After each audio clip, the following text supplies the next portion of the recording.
नमस्कार, सुदर्शन न्यूज पर अपना उत्तराखंड देख रहे हैं आप। मैं हूं आपके साथ दिव्या सिंह। बुलेटिन की शुरुआत बड़ी खबर के साथ करेंगे। बड़ी खबर मौसम से जुड़ी हुई। आपको बता दें कि मौसम विभाग ने बारिश को लेकर अलर्ट जारी किया है। सहसपुर सेलाकोई में भारी बारिश को लेकर अलर्ट जारी किया गया है। जनजीवन पूरी तरीके से अस्त व्यस्त है। व्यापारियों के व्यवसाय पर इसका बुरा प्रभाव पड़ा है। और आपको बता दें कि तेज बारिश से वाहन चालकों को भी परेशानियों का सामना करना पड़ रहा है। कालसी चक्राता में भूस्खलन का खतरा बढ़ सकता है। ये बड़ी जानकारी हम आप तक पहुंचा रहे हैं, जहां पर बारिश को लेकर लगातार मौसम विभाग की तरफ से अलर्ट जारी किया जा रहा है। हमने देखा कि इससे पहले भी मौसम विभाग की तरफ से 5 दिनों को लेकर अलर्ट जारी किया गया था। अलग अलग जिलों में 5 दिनों तक बारिश को लेकर यह अलर्ट जारी किया गया था। अब एक बार फिर से मौसम विभाग ने भारी बारिश को लेकर यह अलर्ट जारी कर दिया है। सहसपुर सेलाकोई में बारिश को लेकर अलर्ट जारी किया गया है और लगातार भारी बारिश होने की वजह से जनजीवन भी अस्त व्यस्त है। न सिर्फ जनजीवन अस्त व्यस्त है, व्यवसाय पर भी इसका बुरा प्रभाव पड़ रहा है। आपको बता दें कि तेज बारिश के कारण वाहन चालकों को भी काफी परेशानियों का सामना करना पड़ रहा है। कालसी चक्राता में भूस्खलन का खतरा बढ़ सकता है। ये बड़ी जानकारी हम आप तक पहुंचा रहे हैं, क्योंकि जिस तरीके से इन दिनों बारिश का दौर यहां पर जारी है, भारी बारिश हो रही है, इसकी वजह से कालसी चक्राता में बारिश का खतरा, भूस्खलन का जो खतरा है वो बढ़ सकता है।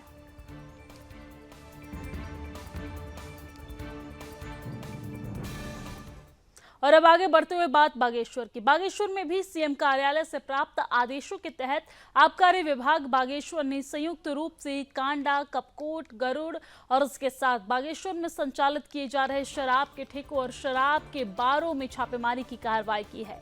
बागेश्वर में स्थित गुरु शराब बार और देव शराब बार के नाम से संचालित बारों पर चालानी कार्रवाई भी अमल में लाई गई है, यानी कि की गई है। बागेश्वर आबकारी अधिकारी हरिश्चंद्र कुमार का कहना है कि शासन के आदेशों की एक प्रति जिले के सभी शराब के ठेकों और शराब के बारों में चस्पा कर दी गई है। जनता की शिकायतों के आधार पर भविष्य में कार्रवाई अमल में लाई जाएगी।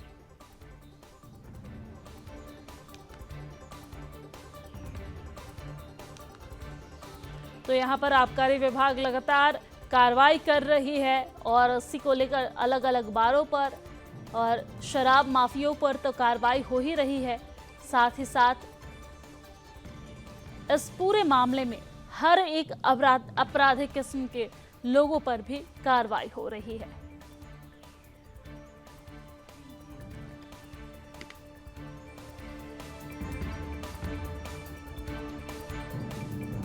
और अब आगे बढ़ते हुए बात बद्रीनाथ के विधायक की करेंगे। बद्रीनाथ से विधायक लखपत बुटोला ने कांग्रेस मुख्यालय में प्रेस वार्ता की है, जिसमें उन्होंने बद्रीनाथ में आपदाग्रस्त क्षेत्रों को लेकर चिंता जताई है। उन्होंने कहा है कि उत्तराखंड अभी आपदा से प्रभावित है। चमोली की अधिकांश सड़कें ग्रसित है, फिर भी सदन में हमें आपदा को लेकर बोलने का मौका नहीं दिया गया है। उन्होंने कहा कि हिमाचल सरकार ने पहल शुरू की थी कि विधायक, मंत्री और मुख्यमंत्री अपने 6 महीने का वेतन आपदा के लिए देंगे।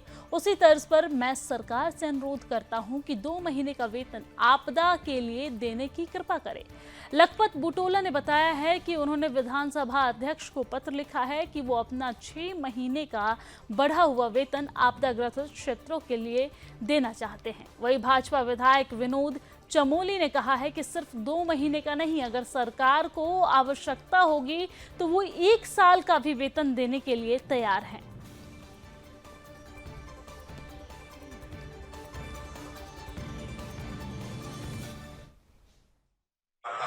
मैं चाहता हूं कि सरकार पहल करे, जैसे हिमाचल की सरकार ने किया है। वहाँ के माननीय मुख्यमंत्री जी, माननीय मंत्री ने और वहाँ के कांग्रेस विधायकों ने अपना विधायक और तनख्वाह और भत्ते छोड़ने का काम किया। मैं चाहता हूँ यहाँ की सरकार भी नजीर पेश करे। अगर आवश्यकता पड़ेगी 2 महीने क्यों देना चाहिए, साल भर का क्यों नहीं देना चाहिए। आवश्यकता पड़े तो सब कुछ करेंगे, लेकिन आवश्यकता अनुसार करेंगे। सरकार अगर महसूस करेगी कि जो पर्याप्त हमारे पास धन नहीं है, हमको पैसा देना, तो विधायक को अपील करके विधायक देंगे, उसको दिक्कत है। कोई बड़ी बात नहीं। अब कोरोना चला, हम लोग सांसद में करवाए लेंगे, तब भी किया गया, ऐसा कुछ क्यों नहीं देगा, सब तैयार है।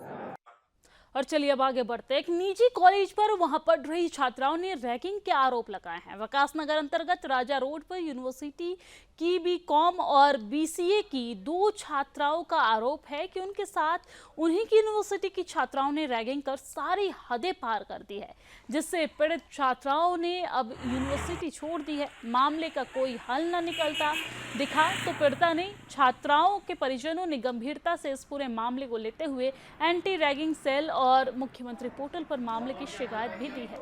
इस संबंध में जब एसएसपी देहरादून से बात की गई तो उन्होंने बताया कि अभी कोई शिकायत दर्ज नहीं कराई गई है। अगर कोई शिकायत दर्ज होती तो उस पर सख्त कार्रवाई की जाएगी।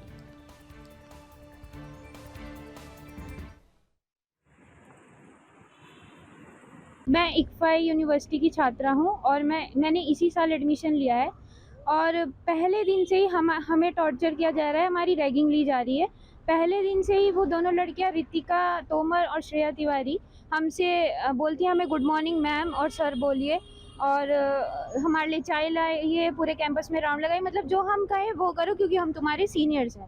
फिर अगले दिन से वो हम जहाँ भी हम जाते हैं हमारा पीछा करना कि अगर हम कैंटीन में बैठे हैं तो हमें कैंटीन में नहीं बैठने देना, अगर हम कुछ बाहर बैठे हैं तो तुम यहाँ क्यों बैठे हो, तुम्हें जहाँ हम बोलेंगे वहाँ बैठना है, वो करना है। उसके बाद अब थर्सडे की बात है, हम 2 मिनट बस ड्राइवर को वॉशरूम बोल के गए कि हम वॉशरूम होके आते हैं, तो बस ड्राइवर भैया ने बोला कि ठीक है 2 मिनट रुक जाते हैं। तो उसके बाद हम बस में चढ़ते हैं तो वो श्रेया तिवारी बोलती हैं कि तुम लोगों का डेली का ड्रामा है, तुम लोग डेली लेट चढ़ते हो। तो हमने बोला कि नहीं, हम डेली लेट नहीं चढ़ते क्योंकि हमारे लेक्चर पहले ही ओवर हो जाते हैं तो हम बस का वेट करते ही करते हैं। तो उसके बाद वो बोलती हैं कि तुम लोग बहुत बदतमीज़ हो, तुम लोगों का डेली का ड्रामा है, कि तुम लोगों को सॉरी बोलना चाहिए हमें कि आगे से लेट नहीं होगा। तो उस पर हमने बोला कि हम लोग आपको सॉरी नहीं बोलेंगे क्योंकि ड्राइवर भैया को कोई भी प्रॉब्लम नहीं है। तो उसके बाद उन्होंने लड़ाई बजा दी कि तुम लोग ये ऐसे हो, तुम लोग सीनियर्स के साथ ऐसे बात नहीं कर सकते, वैसे नहीं कर सकते, और बहुत बदतमीजी से बोली जिसकी कोई हद नहीं थी। हमारा एडमिशन अभी रिसेंटली 1 मंथ हुआ है, तब से हमारे साथ रैगिंग हो रही है। हम लोग कैंटीन के बाहर बैठे हुए थे, तब आती है रितिका तोमर जिनके फादर ने हमारा खुद एडमिशन कराया है यहाँ पर इक्फाई यूनिवर्सिटी में। तो वो आती है हमारे पास बैठती है और कहती है कि हमें बॉस बोलो, हमें मैडम बोलो, हमारे लिए कॉफ़ी लेकर आओ, हमें ये बोलो, हमें वो। हमें इतना टॉर्चर कर रखा था हद से ज़्यादा। और हम जहाँ पे वॉशरूम जाते थे वहाँ पर आती थी, कहीं पे भी हम जाते थे तो वहाँ पर हमारे पीछे पीछे आ जाती थी। अभी थर्सडे की बात है, उनको वैसे भी सबके साथ लड़ाई थी उनकी बस में। बच्चे कुछ नहीं बोलते थे, बोलती थी कि तुम्हें मेरे साथ बस में आना है तो तुम्हें शांत रहना पड़ेगा बिल्कुल। फिर अभी थर्सडे के बात है कि उन्होंने हमारे साथ इतनी बदतमीज़ी करी, इतनी हद से ज़्यादा गाली गलौज तक आ गई वो लड़की। और उनकी दोस्त रितिका, उन्होंने हमारी वीडियो बनाकर कह रही है कि ऐसी साइड में डालोगे, अब तुम लोग देखोगे कि अच्छी तरीके से। और डीन और के सामने उन्होंने इतनी बदतमीजी करी, ऊंची आवाज़ में बात करी है, बिल्कुल भी बात करने की तमीज़ है ही नहीं है। बच्चों का लगभग पिता के बराबर हूँ। एक मेरी बेटी है तनिष्का और ये मेरी बहुत ही अच्छे दोस्त, खास उनकी पुत्री है मुस्कान। इन दोनों का एडमिशन जुलाई माह में मैं यहाँ पे हमने इक्फाई कॉलेज में करा दिया था। IBS में पढ़ रही थी, एक BBA की, एक BCom की छात्रा है। लगातार 10-15 दिनों से पिछले ये हमें कंप्लेन दे रही थी कि पापा हमारे साथ अच्छा नहीं चल रहा, ठीक नहीं चल रहा। तो हम ये सोच रहे थे कि एक स्कूल से निकल के एक एजुकेशन में आई हैं, थोड़ा सा रहता ही है डिस्टर्बेंस, इसको समय रहते धीरे धीरे सुधर जाएगा। लेकिन हमें नहीं पता था कि इतनी हद की परिकाष्ठा जो है कि इन बच्चों ने, जो उन्होंने रैगिंग करी है इनकी, कि आप एक समझ सकते हैं कि एक लड़की ये कह रही है कि वीडियो बना ली गई है और अब मैं किसी ऐसी साइट पे डालूंगी या इस तरह से इस्तेमाल करूंगी कि तुम मुंह दिखाने लायक नहीं रहोगे। जब तक कोई कंप्लेंट जनरेट नहीं करता, फर्स्ट थिंग देखो, आप रैगिंग किसी भी इंस्टीट्यूट होती है, हर जगह एंटी रैगिंग की एक कमेटी बनी थी। कोई भी संस्थान आज की डेट में चल रहा है तो उसमें एंटी रैगिंग कमेटी बनाना उनका पूरा दायित्व है कि वो एंटी रैगिंग कमेटी बनाएंगे। कोई कंप्लेंट छात्र की आएगी, वो कमेटी उसको सुनेगी और सुनने के बाद लगता है कि जेन्युइन मैटर है तो चाहे वो इन्वेस्टिगेशन करे, एक्सपेल्शन करे, और लगता है जो भी तो उसमें आवश्यक विधिक कार्रवाई के लिए वो संस्तुति करे। इस प्रकरण में न कोई संस्तुति आई, न पेरेंट्स के द्वारा कोई इसमें ऐसी बात लिखित रूप में आई। ये बातें सिर्फ पता चली, लेकिन पता चलने के बाद मैंने खुद कहा कि या तो पेरेंट्स आते हैं सामने, या बच्चा आता है सामने, या इंस्टीट्यूट आता है, क्योंकि रैगिंग जो है किसी इंस्टीट्यूट के परिसर के अंदर है। और चलिए अब आगे बढ़ते हैं। मुख्यमंत्री पुष्कर सिंह धामी ने देर रात कई IAS और PCS के ट्रांसफर किए हैं। इसमें देहरादून के जिलाधिकारी को भी बदला गया है। देहरादून में जिलाधिकारी सोनिका को हटाकर IAS सविन बंसल को जिलाधिकारी बनाया गया है। नवनियुक्त जिलाधिकारी सविन बंसल ने जिलाधिकारी कार्यालय पहुंचकर कार्यभार संभाला है। सविन बंसल 2000 बैच के IAS अधिकारी बताए जाते हैं। पदभार संभालते ही मीडिया से रूबरू होकर उन्होंने अपनी प्राथमिकताएं गिनाई हैं। सविन बंसल ने बताया है कि नगर निगम की समस्याओं को दूर करना उनकी पहली प्राथमिकता है। साथ ही यातायात और लैंड डिस्प्यूट, क्राइम, सरकार की योजनाओं को लेकर लोगों को जागरूक करने का काम किया जाएगा। जनता की समस्याओं को लेकर जनसंवाद यथावत चलता रहेगा। जनता के साथ संवाद कर जल्द से जल्द समस्याओं का समाधान निकालने की कोशिश भी की जाएगी।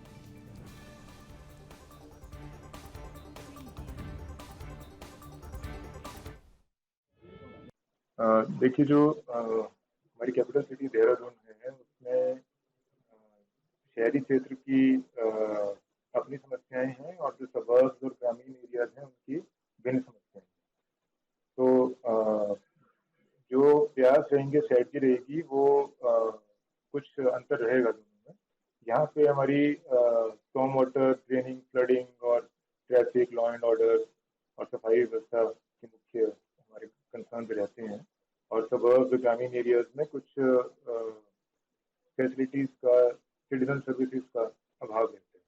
कुछ एरियाज हमारे नगर लिमिट से बाहर चले जाते हैं और कुछ जगह पे delivery up to the door steps of villages और पंचायत।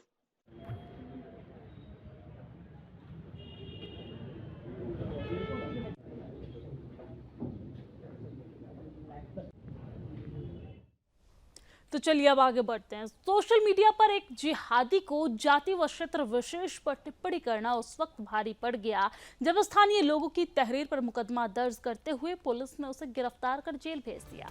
आपको बता दें कि यूपी के सहारनपुर जिले के जिहादी रहीस पर आरोप है कि वो पिछले लंबे समय से अपने सोशल मीडिया अकाउंट पर बेहद आपत्तिजनक पोस्ट कर रहा था, लेकिन हद तो तब हो गई जब उसने अपने इंस्टाग्राम अकाउंट पर जौनसारी समाज के लिए अपशब्दों का प्रयोग करते हुए और देख लेने की धमकी देते हुए एक पोस्ट डाली, जिससे आक्रोशित रुद्र सेना के लोगों ने कोतवाली विकासनगर पुलिस को आरोपी युवक के खिलाफ तहरीर देकर मुकदमा दर्ज करवाया, जिसके चलते कोतवाली पुलिस ने जांच पड़ताल करते हुए पुलिस ने आरोपी युवक को उसके घर से धर दबोचा।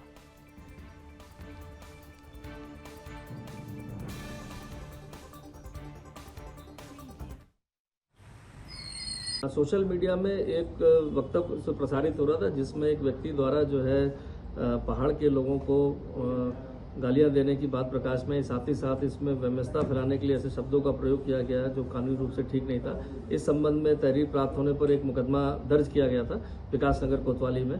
चूँकि मामला संवेदनशील था और इस तरह से समाज में व्यवस्था फैलाना या क्षेत्रवाद की बात करके हमारे पहाड़ के लोगों को गालियां देना, इसको गंभीरता से लेते हुए टीम का तत्काल गठन किया गया था और टीम द्वारा इसमें जो इंस्टाग्राम आईडी थे जिसके द्वारा ये पोस्ट किया गया था उसके संबंध में और जानकारी जुटाते हुए सहारनपुर से एक अभियुक्त को इसमें गिरफ्तार कर लिया गया है। और चलिए अब आगे बढ़ते हैं। बीती 18 तारीख को ISBT देहरादून में घटित नाबालिग से गैंग रेप की घटना में पुलिस किसी भी प्रकार की ढिलाई बरतने के मूड में नहीं है और इस पूरे मामले पर चार्जशीट दाखिल कर आगे की कार्रवाई के लिए पूरी तरह से तैयार है।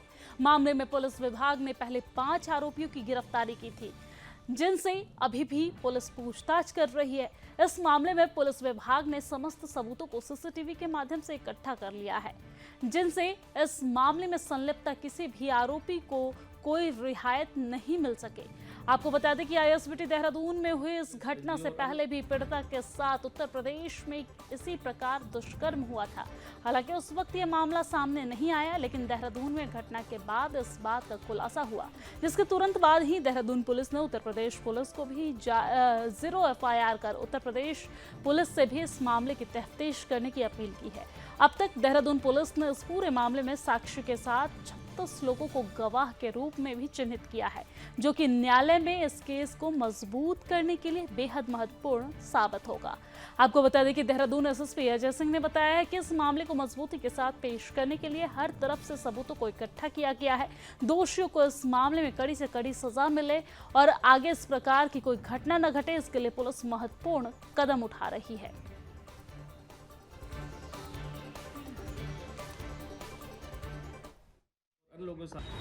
देखिए, जो ये दुखद घटना एक आईएसबी टीम पर गैंगरेप में हुई थी, उसमें जो है हमारी तरफ से पूरी चार्जशीट एसआईटी टीम द्वारा इसमें तैयार कर ली गई। इसमें 35 गवाह रखे गए। इसमें जितने भी साक्ष्य थे, चाहे भौतिक साक्ष्य हो, इसमें सीसीटीवी की वो हो, चाहे हमारे माननीय न्यायालय में जो बयान हो, कुछ शस्त्रीय साक्ष्यों के बयान कराए गए और अभियुक्तों की पहचान भी जो नियमानुसार हमारे द्वारा जेल में कराई गई है। तो देखा जाए, जितने भी साक्ष्य एक अच्छे केस के लिए होते हैं, सजा दिलाने के लिए होते हैं, सभी चीज़ों को लिपिबद्ध करके हमने एक चार्जशीट तैयार कर ली है, जो कोर्ट में फास्ट ट्रैक में भेजा जा रहा है।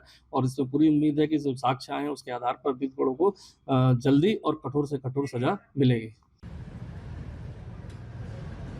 जागरूक करना, साथ ही साथ ट्रैफिक पुलिस, एनजीओ और अन्य लोगों से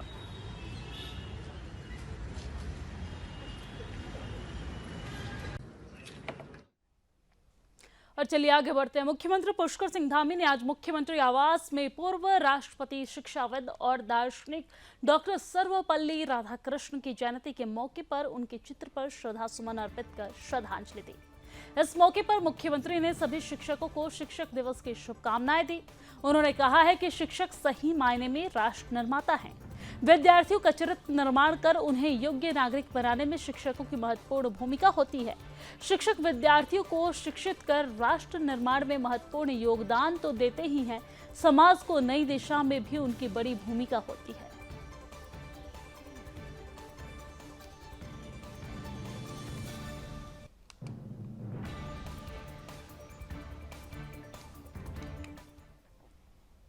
और चलिए आगे बढ़ते हुए बात देहरादून की करते हैं। राजधानी देहरादून में स्वच्छ दून, सुंदर दून की परिकल्पना को साकार करने की लगातार कवायद जारी है। इसी के तहत नगर निगम प्रशासन की ओर से डोर टू डोर कूड़ा कलेक्शन अभियान को और अधिक गति दी जा रही है। इस बीच जन जागरूकता अभियान चलाने के बावजूद बहुत से ऐसे लोग हैं जो जगह जगह कूड़ा फेंक रहे हैं। ऐसे लोगों पर निगरानी रखने के लिए नगर निगम की ओर से जगह जगह पर सीसीटीवी कैमरे लगाए गए हैं। मुख्य नगर स्वास्थ्य अधिकारी डॉक्टर अविनाश खन्ना ने बताया है कि खुले में कूड़ा फेंकने वालों के विरुद्ध कार्रवाई को लेकर सीसीटीवी लगाए गए हैं। उन्होंने बताया है कि दून में राजीव गांधी कॉम्प्लेक्स, बन्नू स्कूल और रेस कोर्स, माता मंदिर रोड, शास्त्री नगर, कारगी चौक, नेशवेला रोड, एमडीडीए कॉलोनी, सशस्त्र धारा रोड क्रॉसिंग चौक, लालपुल, कारगी रोड और इसके साथ राजीव नगर पुलिया के पास, तिब्बती मार्केट के आसपास अधिक से अधिक जगहों पर कैमरे लगा दिए गए हैं।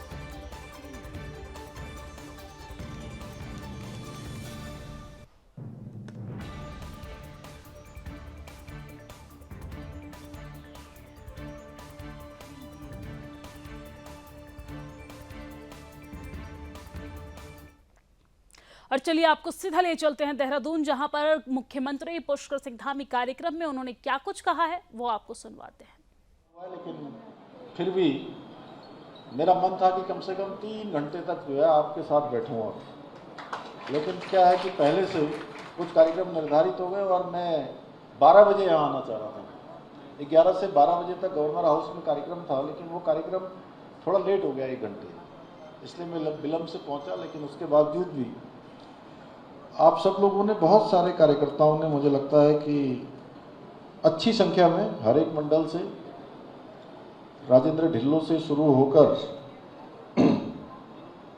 लास्ट में हमारे आदरणीय चमोली जी और आदरणीय काऊ जी के बाद से इसका समापन हो रहा है। और मैंने सब लिख लिए हैं, इसमें सबके नाम भी लिखे हैं और जिसने जो कहा है उसके आगे वो बात भी करी है। जल भराव की बात करी, कहीं ठेलों पर जो है आपने कहीं भी लगकर जो है ट्रैफिक ख़राब करने की बात हुई, कहीं पर हमारे योग भूमि की बात हुई, आयुष्मान कार्ड का मामला आया, बंगाली कॉलोनी और ट्रैफिक की बात आई, ठेलों पर शराब वाली भी, चौपाल वाली जो बात आई, हमारे जो है जाम की स्थिति है, ISBT निरंजनपुर मंडी और रायपुर क्षेत्र, तपोवन क्षेत्र, अनेक क्षेत्रों में सभी का मैंने इसमें नोट कर लिया है और बहुत अच्छे अच्छे सुझाव आप सब लोगों के बीच में से आए हैं। और ये मेरी आज इस प्रकार की चौथी बैठक है। पहली बैठक मैंने हल्द्वानी में करी थी, जिस दिन मैं यहाँ धर्मपुर मंडल में एक वृक्षारोपण का कार्यक्रम था, उसी कार्यक्रम के बाद शाम को, और वहाँ भी मैंने कोशिश करी कि सभी हमारे जो भी प्रमुख कार्यकर्ता हैं केवल उन्हीं के साथ बैठकर उनकी बात सुनी जाए और उनके सुझाव भी लिए जाएं। और कई बार, बहुत बार हमारा परसेप्शन होता है, कई बार हम परेशान भी होते हैं और हमारी कोई सुनने वाला नहीं होता है।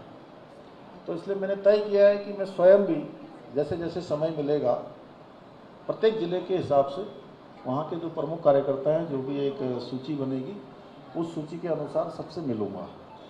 और आज इसमें आप सबके बीच में आने का मुझे सौभाग्य प्राप्त हुआ। मैं आप सभी का आज इस बैठक में अपनी ओर से स्वागत करता हूँ, अभिनंदन करता हूँ।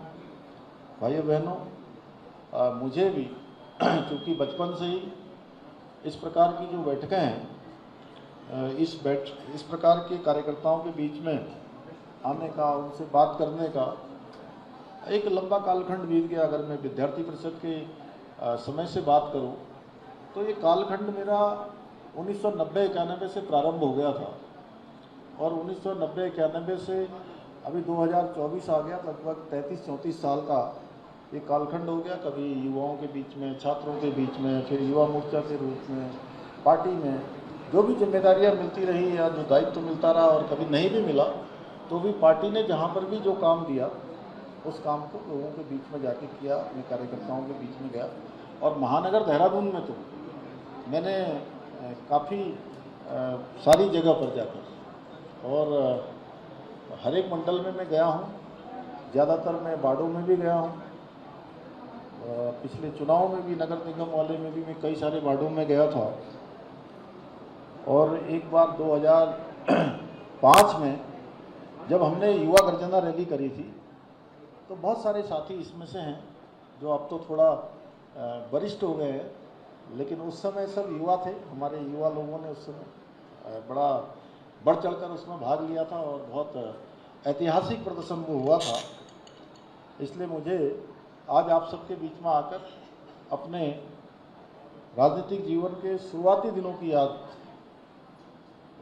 आ रही है और मुझे स्मरण भी हो रहा है। बहुत सारे लोग दिखाई भी दे रहे हैं, जैसे नीरज सेठी के लिए अभी चमोली जी आए थे मेरे पास कि वो बीमार हो गया है, लेकिन आज मुझे देखकर बड़ी प्रसन्नता हो रही है कि वो स्वस्थ है और मैं भगवान से प्रार्थना करता हूँ कि वो स्वस्थ रहे। पांडे जी बैठो, क्यों खड़े हो, बैठो। और ऐसी बैठकों में शामिल होकर अपने जब भी वरिष्ठ कार्यकर्ताओं से, नेताओं से संवाद होता है तो निश्चित रूप से उनसे मार्गदर्शन भी प्राप्त होता है और आज भी बहुत सारा मार्गदर्शन प्राप्त हुआ है। कुछ दिनों पहले मैंने चंपावत में ऐसी टिफ़िन बैठक करी थी, तब एक पत्रकार महोदय ने मुझसे पूछा कि टिफ़िन बैठक पर आप सभी ज़मीन पर क्यों बैठते हो, कुर्सी क्यों नहीं लगाते, हलवाई क्यों नहीं बुलाते हो आप? तो मैंने कहा ज़मीन पर बैठते हैं क्योंकि हम सभी लोग, भारतीय जनता पार्टी के लोग, ज़मीन से जुड़े हुए हैं।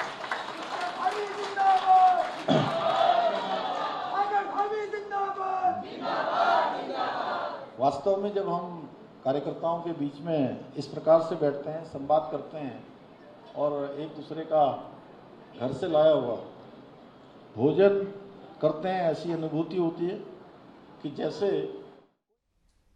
तो कार्यकर्ता संवाद कार्यक्रम से मुख्यमंत्री पुष्कर सिंह धामी को सुन रहे थे आप। चलिए आगे बढ़ते हैं। राज्य में शराब तस्करी और माफिया के खिलाफ मुख्यमंत्री पुष्कर सिंह धामी खासे सख्त दिखाई दे रहे हैं। सीएम पुष्कर सिंह धामी के सख्त रुख को भांपते हुए पहले ही देहरादून पुलिस के द्वारा देहात एसओजी को भंग किया था।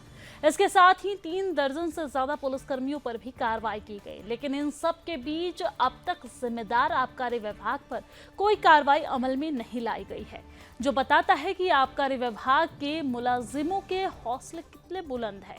सीएम पुष्कर सिंह धामी अब इस मामले पर सख्त दिखाई दे रहे हैं। माना जा रहा है कि जल्द ही आबकारी विभाग में भी बड़ा चाबुक चल सकता है। उन्होंने स्पष्ट संदेश दे दिया है कि जब तक व्यवस्था पटरी पर नहीं आ जाती है तब तक कार्रवाई यूं ही जारी रहेगी। साथ ही कहा है कि अभी ये शुरुआत है, इसे आखिरी न माना जाए, आगे भी अभियान इसी तरीके से चलता रहेगा।